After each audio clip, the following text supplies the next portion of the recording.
Conservation Center. My name is Regan Downey. I'm the Director of Education and Advocacy, and we are so excited to have you join us for our first pup check of the season. We have an 8-week-old red wolf pup who was born here at the end of April to parents Martha and Oka.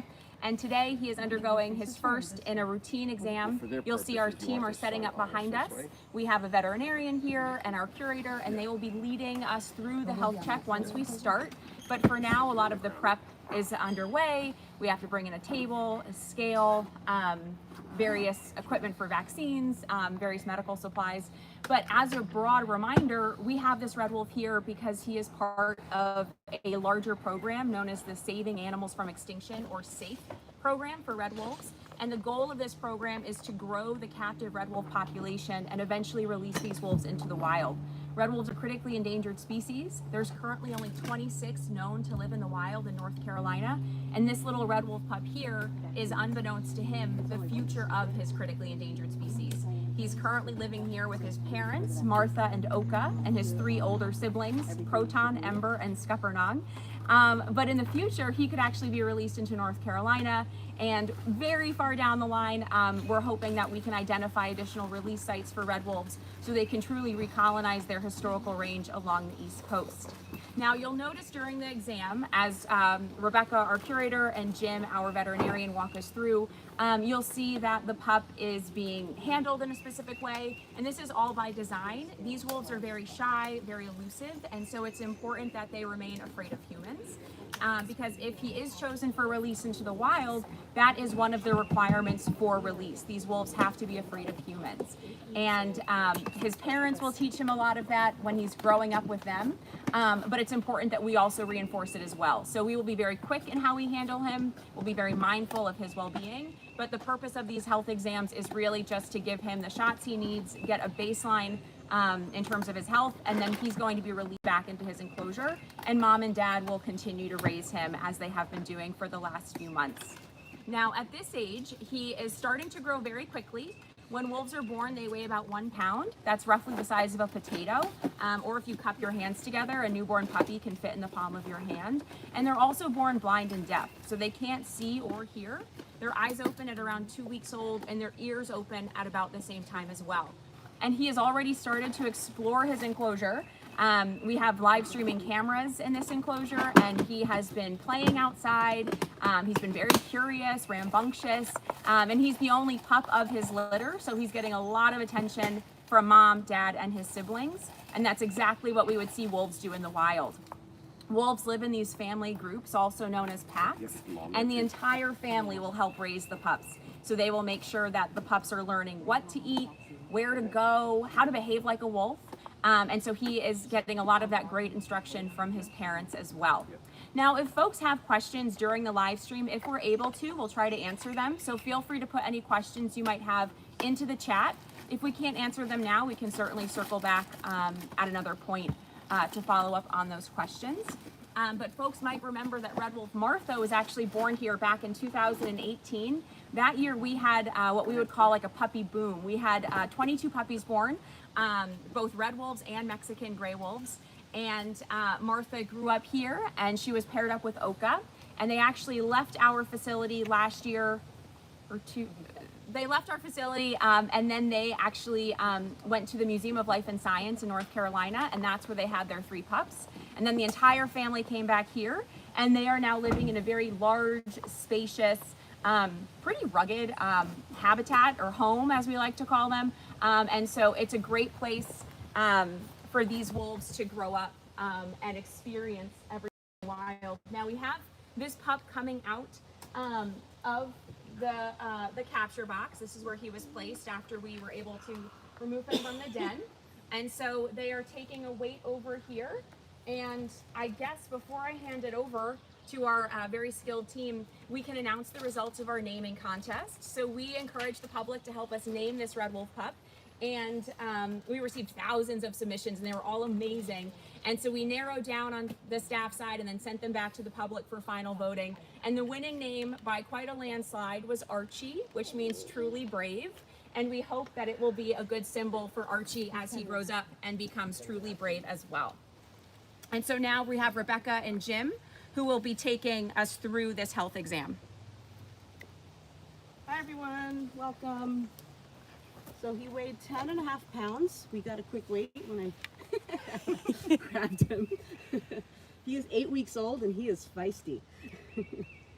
So this is Dr. Micinilio, one of our incredible volunteer veterinarians. He's just listening to his heart. He was seen when he was 2 weeks old for a very, very quick exam.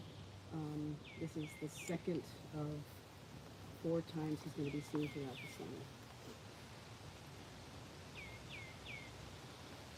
And I am scruffing him, much like you would scruff a puppy or even a cat, just to have control of him. And I'm gently holding his mouth closed. He is feisty compared to some of the other puppies we've had, so this just helps Dr. Micinilio examine without having to. James, how much? How do you weigh? 10.5 pounds. So wolf pups are just like dog pups physiologically, not behaviorally. So they receive the same medical care as a dog pup does. So today he's going to be getting his first distemper vaccine. He's going to be getting a series of different dewormings. And then, like I said, an exam. We already got the weight. And then we're going to let him go. So pretty quick. Jim is just doing some calculations for the different dewormers we're going to be giving him. Oh, so you say again? No, I'm just talking to him. Explaining what you're doing. All right, so no heart murmur, that's good. So his heart rate's 140 per minute. And do we have paper towels here or small hair bottles? There's gauze probably in that tackle box. There might be some gauze in there. Just careful when you open it. All right. So he does have something going on down here.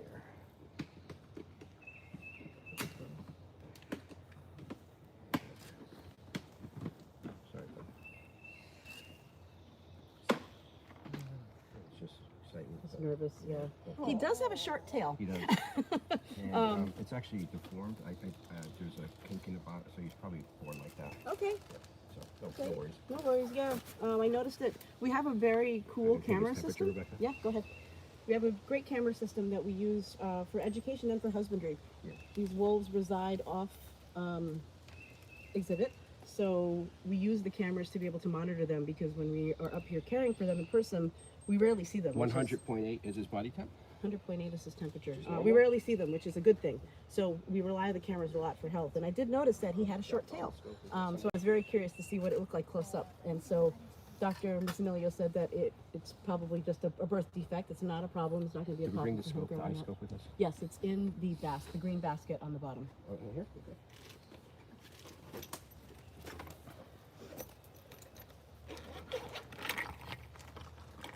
So next he's going to look in his ears and in his eyes.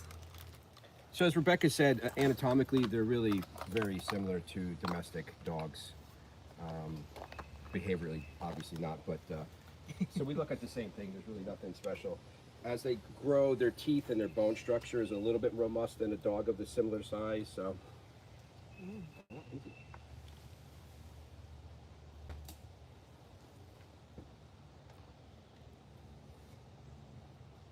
He just has the sun in his eyes, which is why he's covering. You guys smell so good? Yes. These guys look fine. Easy child.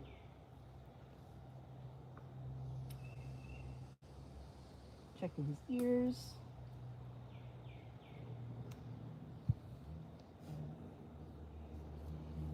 Wolves have, as you can see, erect ears, unlike certain breeds of dog. So thankfully they're not as prone to ear infections. Yep. Take his teeth. Okay, now you're going to get a little glimpse of his mouth. He's going to use a tool to try and take a look at his teeth. So he still has all his baby teeth. They follow the same formula as a dog. They'll start to fall out roughly when he's 16 weeks of age, and by the time he's 6.5 months, he'll have a full set of teeth. So his bite lines up good, and you can see how sharp his teeth are. We don't want to get bit. And wolves have 42 teeth. Yep, just like a dog. Like a dog. And like Rebecca says, it's good that he's feisty, because we do not want him to view us as friends in case he is ever let go.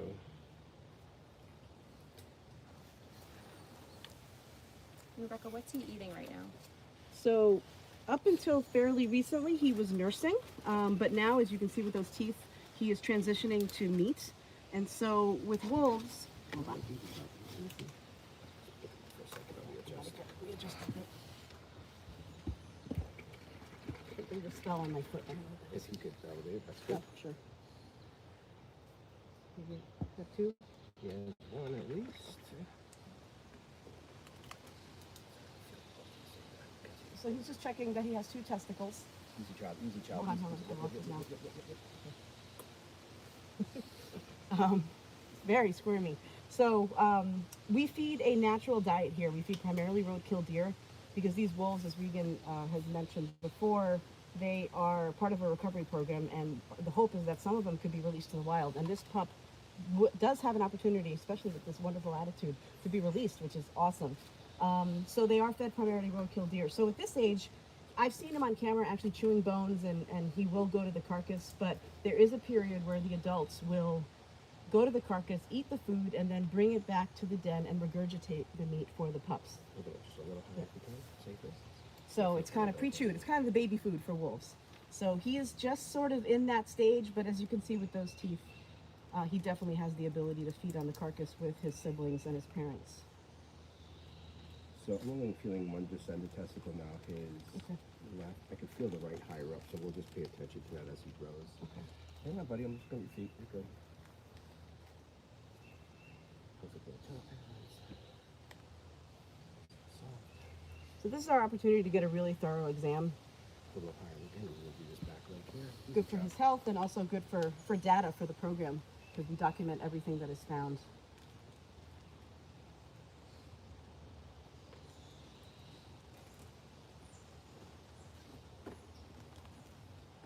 Palpating his abdomen.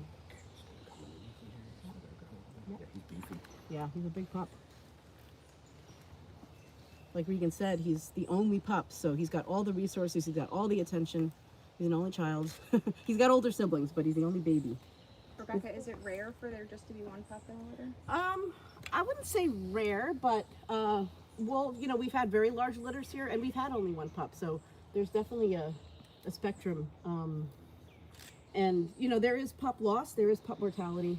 So based on the way the female was looking when she was pregnant, I would be pretty confident that there were some other pups that didn't make it. How many, we don't know, unfortunately, but Just wanted to picture this tail to document the sure, yes, that would be, nubbiness. yes, that would be great. I'll send it to Sif, actually. So he likely had at least one or maybe two other siblings, but like I said, their pup mortality is common, so we're not sure why, but he definitely is thriving. So he looks calm, he looks comfortable, so to speak, but he's petrified. This is not a positive experience for him, but as Dr. Micinilio said, our hopes are that these wolves are released to the wild. So we don't want them used to people. We don't want them thinking humans are their friend, because it will only impact them should they be released to the wild. So after this check, which is going to be done soon, we will let him go and he will go back to his family, and we're not going to touch him for another 4 weeks. And only be able to view him through cameras or if we get a glimpse of him while we're doing their general care. Just give me a second. We'll just shotgun everything. Yep. Can you have him look over here for a minute? If anybody has any questions, just shout them out. Rebecca, can you face over here? What would a birth be like in nature? Like, what would he be like doing, going through, experiencing? A birth? You mean like As a puppy being born out in the wild with no, human intervention? Yeah, so pretty similar to what's happening here. So, you know, we provide them, we're up here in the woods, we are off guest view, so the public does not come up here. Like I said, they're fed a natural diet of roadkill deer. We do provide them with dens for shelter that they don't use them a lot throughout the year, they're more on top of them than anything, but they will utilize them for puppy season. The females will also, they also tend to dig their own dens, so we don't always have the luxury of having them in our dens with our cameras. So everything here is pretty similar to the wild. So the parents were allowed, wolves are monoestrous, meaning they breed once a year. So breeding season is typically mid-January, February, sometimes early March. And then their gestation is 63 days, which is just like a dog. So pups are born in the early spring so that in the wild, they can be ready to go with the pack and move with the pack in the winter. So same thing happens in captivity. She did give birth to him in the den, and we knew it just based on her behavior. In the wild, the wolves that are collared, the way biologists know that they're denning is they localize, so they stay in one spot, and that's how biologists that work on wild wolves know when a pack might be ready to give birth to pups, because they stop moving around. And so in the wild, they're kind of stuck to that area, and so they have to rely on the food sources within that area to support the pack. But that's where multi-generational packs are wonderful. So here we have the parents, we have 3 brothers that are from last year, and now him. So this is now an official multi-generational pack. So it's a family, older siblings, younger siblings. They all work together just like a human family. Rebecca, for folks who might have joined late, can you explain why we're here today? Yes. Quickly. Hi, we're here for anybody who may be just jumping on. We're here at the Wolf Conservation Center in South Salem, New York. And this is our 8-week-old red wolf pup. We're here doing his 8-week health check. This is Dr. Jim Micinilio. We do, just like your puppy does for their puppy vaccines, ready? Yep. The pups are seen initially, usually at around 2 weeks old for a very quick check. He's getting his distemper vaccine right now. And then they're seen at 8, 12, and 16 weeks. They get a distemper series and then the rabies vaccine at 16 weeks. And they will also get a microchip, which will go under the skin, which is the same as a dog microchip. So that was the distemper vaccine. Okay. Now he's going to get a deworming. This is called Strungent, and it's going to hopefully go down his throat. They don't always swallow. And now this is the second type of deworming, because they live a wild existence here, and they eat roadkill deer like they should. So we have to make sure that we deworm them to cover them for different parasites. So that's exactly what we are doing now. Were you able to get a fecal? No, he's empty. He's empty. Okay. If we can, opportunistically, we will grab a fecal and test it. But because we will have our hands on him, and that is ivermectin, multiple times, we will get a series of dewormings just to make sure he's parasite free. Rebecca, do red wolves in the wild receive veterinary care? So red wolves, if a biologist gets their hands on them for whatever reason, they will take the opportunity and vaccinate them, because as you know, these animals are critically endangered. So any support that we could provide them that could save their lives, we do. So they will give them vaccines. They will deworm them if they feel it's warranted. Mainly just to give them that extra cushion, to give them that extra support. They don't necessarily need it, of course. Wild animals don't need humans to assist them, but because this population is so fragile, as much support as we can give them, the better. Correct. Yeah, that's an important question because in this day and age, unfortunately, there's a lot of misinformation about vaccines for people too. People don't want to vaccinate their kids anymore. So certain childhood diseases that were almost eliminated from the face of the earth, they're coming back. So when you only have roughly 300 of these left in the world, obviously we want to do everything we can to protect them. Vaccine reactions are incredibly rare, and their benefit much outweighs any possible reaction they could ever have. So he got his distemper parvo vaccine today. Approximately 4 weeks later, we'll give him another one along with the rabies vaccine at that time, and he'll receive his last vaccine at roughly 16 weeks of age, just like if this was a puppy. So he looks very healthy to me. He does have a little deformed tail, which is not going to really alter him much, and he's good. Thank you. Yeah. All right. Before we let him go, I'm just going to crawl back in the den and see if there's a fresh poop, and then yeah. Okay. Yeah. You Go want to ahead. go do it? Yeah. All right. Thank you. So we're gonna go and the den that he spends a lot of time in, we're gonna go in there and see if we can get a fresh stool Push him sample. forward. Jim, actually, you don't have. We got a nice one here, Oh, Jim. he says you don't need to go in my house. Thank you.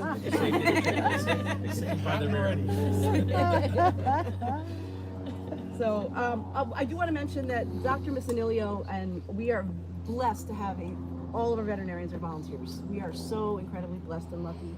We have a team of volunteers that are veterinary volunteers that are small and all that's I equine feel vets. like I'm the lucky one. Well, you know what? It goes both ways. So Yes. I can't thank you guys enough for what you do my for pleasure, us, my for pleasure. these animals. Rebecca, if anyone watching also wants to help, is there anything they can do to support Red Wolves and the Wolf Center? Yeah, of course. There's many things you can do. Most basic thing is, talk about wolves. Share our social media. Talk about them in a positive light. As you know, they're demonized in ways that they don't deserve. Support organizations like the Wolf Conservation so that we're able to do the work that we are doing. And advocacy. The Wolf Center provides a wonderful platform for keeping everyone informed on what's happening, and we provide ways that people can sign petitions, spread the word. So definitely, if you're new to us, please follow us. He's getting, he wants to go home. Yes, I say we let him. There's many ways you can support them. So thank you everyone for joining us today. So now I'm gonna carry him out there and we're gonna let him go. So those filming can follow and watch his release. And I'm gonna go right out that door up there.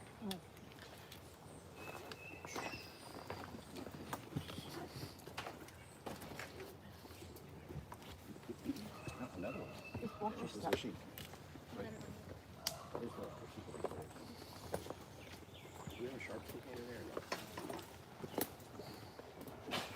Bless you. See him again in 4 weeks. Yeah, all his joints are okay.